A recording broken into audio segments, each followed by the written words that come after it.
This video is the first in our range of condition-specific modifications for Slimflex Simple devices. The video demonstrates some useful modifications which can be used for patients suffering symptoms associated with the plantar fascia. The first modification is grinding a plantar fascial groove into the shell. You may like to mark the area of the plantar fascia on the shell prior to grinding.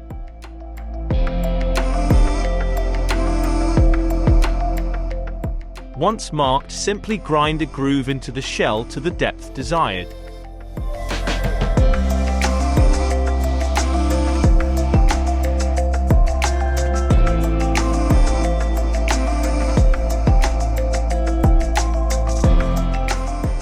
Gradually deepen the groove and check your progress regularly until you reach your desired depth.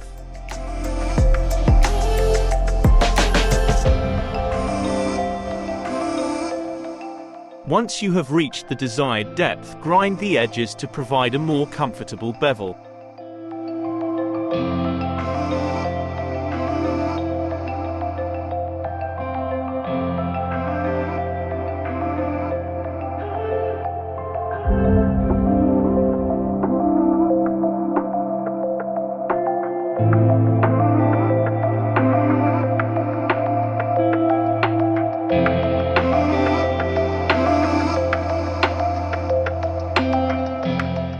If you wish, you can then cover the device for a more professional finish.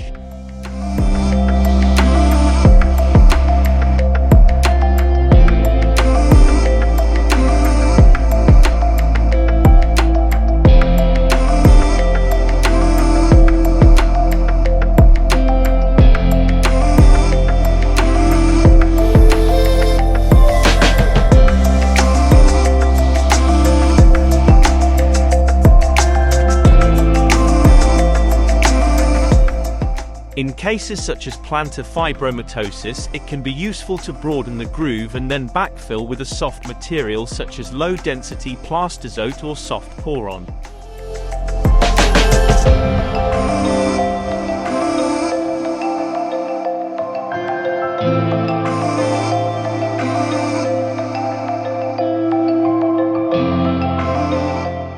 Here I have ground a broad, deep plantar fascial groove to avoid compression of plantar fibromas.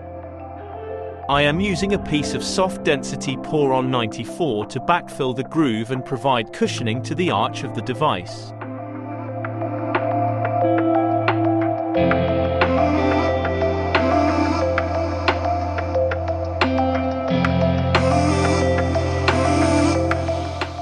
Grind the edges of the poron flush with the shell.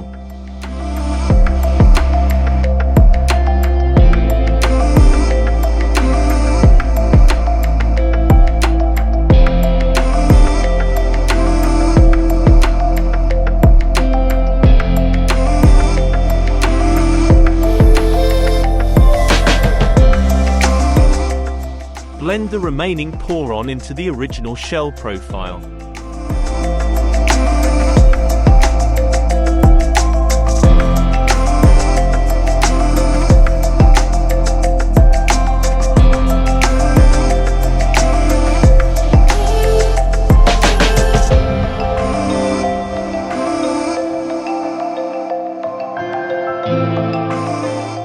The soft arch is much better tolerated by those with tender plantar fibromas. Finish by covering the device with your desired material to complete the professional finish.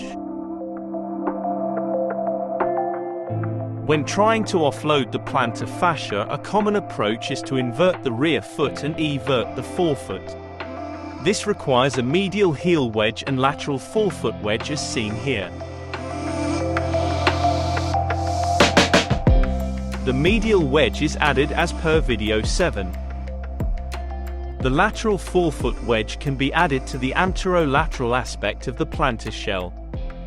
Glue a piece of 5 mm EVA to the marked area.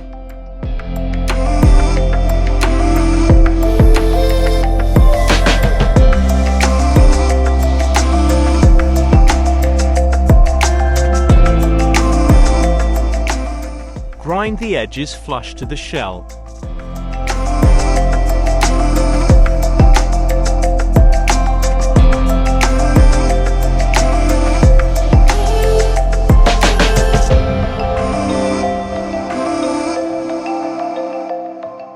Angle the medial aspect towards the grinding wheel and gradually grind the medial aspect to paper thin whilst maintaining the full thickness at the lateral aspect. Once the wedge is complete, you can add a gradual anterior and posterior bevel.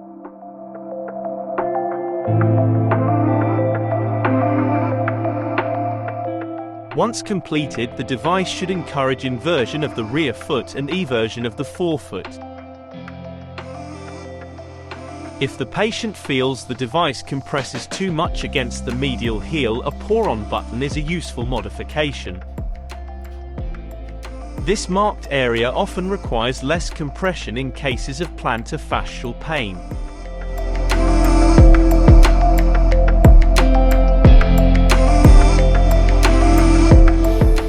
Apply consistent pressure against the grinding wheel until you have removed the majority of the marked area.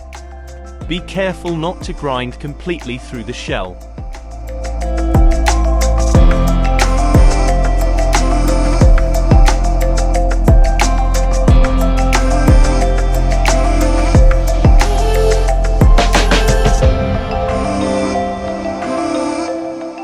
Resistance against the medial calcaneal tubercle is now removed.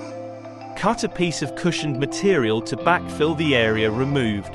I am using medium density 6 mm poron 4708. Grind the edges flush to the shell.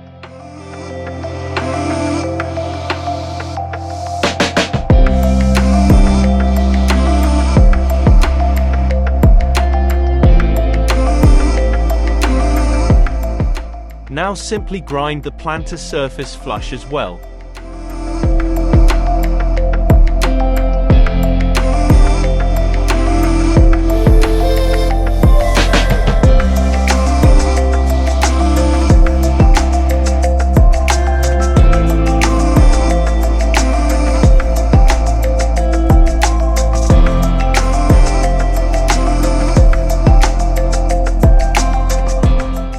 Once complete, the device provides offloading of the plantar fascia with minimal compression of the medial calcaneal tubercle. For more information on the Slimflex range, or if you would like a free starter pack, contact Algeos Australia via email at sales@algeos.com.au or visit our website at algeos.com.au. All equipment and materials used in these videos are available to order from Algeos Australia.